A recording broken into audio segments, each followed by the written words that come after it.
La nuit obscure de l'esprit. Deuxième strophe, deuxième vers, chapitre 3. On commence à expliquer les 10 degrés de l'échelle mystique de l'amour divin d'après saint Bernard et saint Thomas.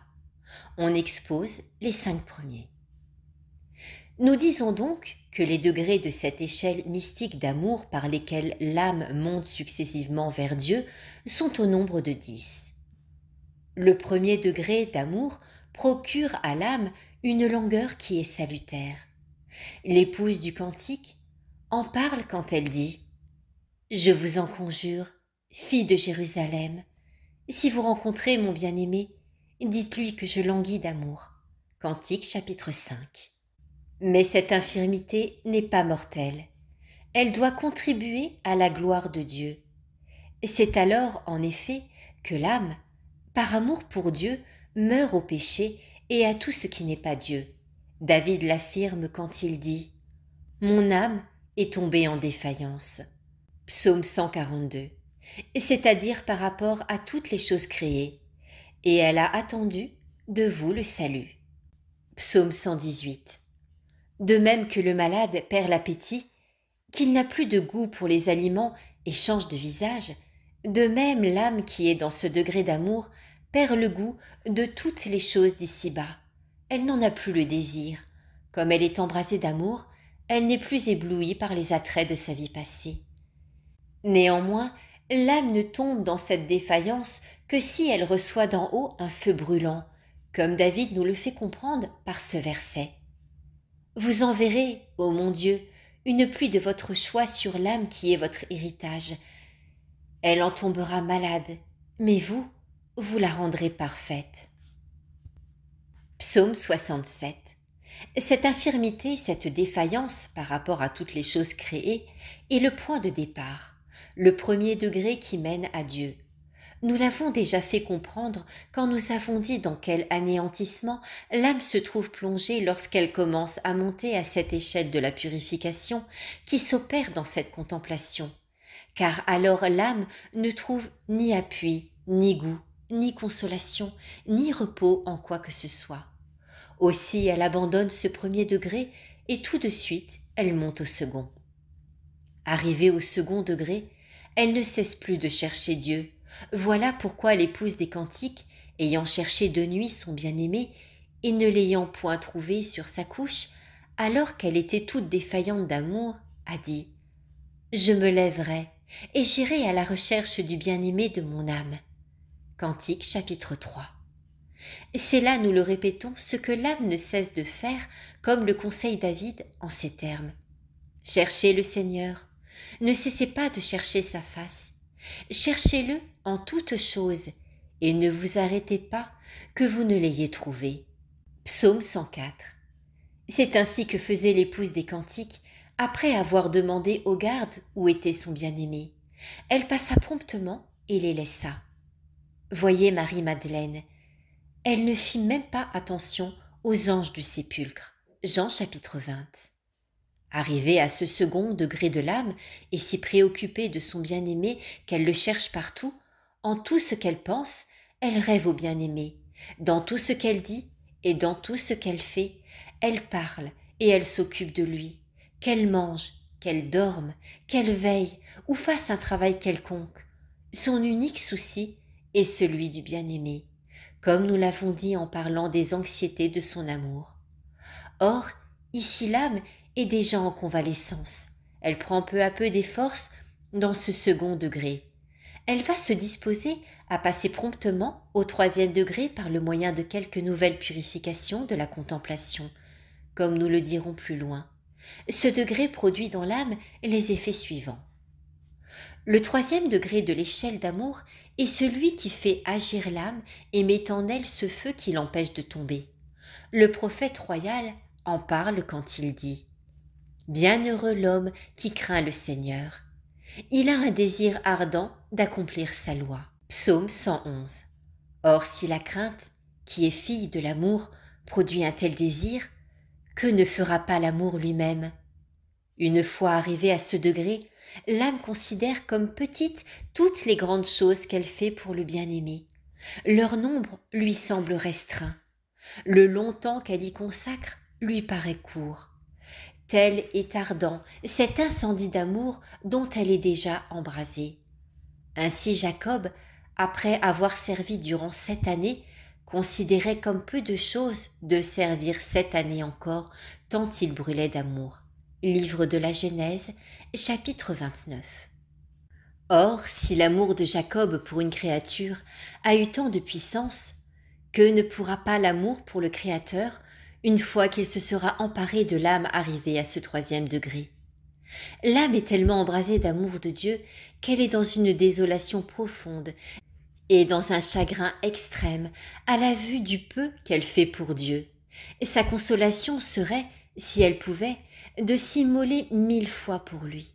Voilà pourquoi elle se regarde comme inutile dans tout ce qu'elle fait. Sa vie elle-même lui semble une vie perdue. De là naît en elle un autre effet admirable, la persuasion intime qu'elle est la plus mauvaise de toutes les créatures. D'abord parce que l'amour lui enseigne tout ce qu'elle doit à Dieu, et ensuite parce que, comme les œuvres qu'elle accomplit alors sont nombreuses, mais qu'elle en voit les défectuosités et les imperfections, elle tire de toutes un motif de confusion et de chagrin, quand elle constate qu'elle agit d'une manière si misérable au service d'un si grand roi.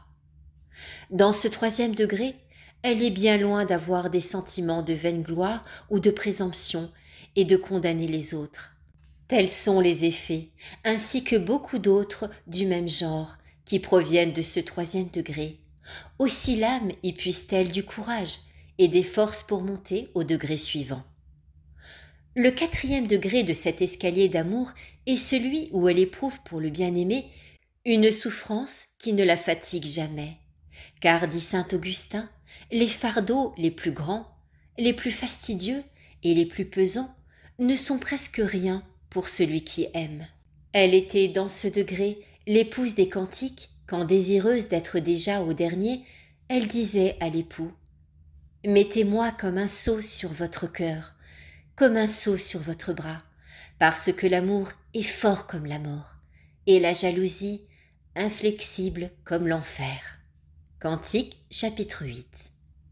L'esprit acquiert ici tant de force, il domine si bien la chair, qu'il n'en fait pas plus de cas que l'arbre d'une de ses feuilles. L'âme ne recherche plus en aucune manière son plaisir ou sa consolation, soit en Dieu, soit en une créature quelconque. Elle ne désire rien. Elle n'a pas la prétention de demander à Dieu des faveurs, car elle voit clairement qu'elle en a été comblée. Toute sa préoccupation est de chercher à lui plaire en quelque chose et de le servir quelque peu, coûte que coûte, comme il le mérite et comme elle y est obligée à cause des bienfaits qu'elle en a reçus. Aussi s'écrie-t-elle de cœur et d'esprit « Hélas, ô mon Seigneur et mon Dieu, qu'ils sont nombreux ceux qui vont chercher en vous la consolation et la joie, et vous demandent des faveurs et des dons. Mais comme ils sont peu nombreux, ceux qui cherchent à vous plaire et à vous servir quelque peu au prix d'un sacrifice quelconque ou de leur intérêt particulier. La faute n'en vient pas de vous, ô mon Dieu, car vous êtes toujours prêt à nous accorder de nouveaux bienfaits. Elle vient de nous, qui ne savons pas les employer à votre service, pour vous obliger à nous en accorder toujours. Ce degré d'amour est très élevé. L'âme est si embrasée d'amour qu'elle se porte constamment vers Dieu avec le désir de souffrir pour lui. Aussi vient-il souvent, et d'une manière très ordinaire, lui procurer la joie. Sa Majesté la visite en lui procurant les délicieuses et savoureuses douceurs de l'esprit. L'amour immense que porte le Verbe incarné à son amante ne lui permet pas de la voir souffrir sans lui apporter du soulagement. C'est ce qu'il nous dit par ces paroles de Jérémie. « Je me suis souvenu de toi, et j'ai compassion de ta jeunesse, lorsque tu m'as suivi dans le désert. » Jérémie chapitre 2. Au point de vue spirituel, ce désert signifie le détachement intérieur de toutes les créatures où est parvenue l'âme, qui ne s'arrête à rien et ne se repose en rien. Ce 4e degré enflamme l'âme de telle sorte et allume en elle un tel désir de Dieu qu'il la fait gravir ce 5e degré. Ce degré est le suivant. Le 5e degré de cet escalier d'amour porte l'âme à désirer et rechercher Dieu avec une sainte impatience. L'amour qui anime l'épouse à rechercher le bien-aimé et à s'unir à lui est si ardent que tout retard, si petit qu'il soit, lui paraît très long, très pénible et insupportable. Elle s'imagine toujours qu'elle a enfin trouvé le bien-aimé. Aussi, quand elle se voit déçue dans ses espérances, ce qui lui arrive presque à chaque instant, elle languit, comme s'exprime le psalmiste, et dit « Mon âme soupire et tombe en défaillance en soupirant vers les parvis du Seigneur. » Psaume 83. À ce degré, l'amante ne peut manquer de voir ce qu'elle aime ou de mourir.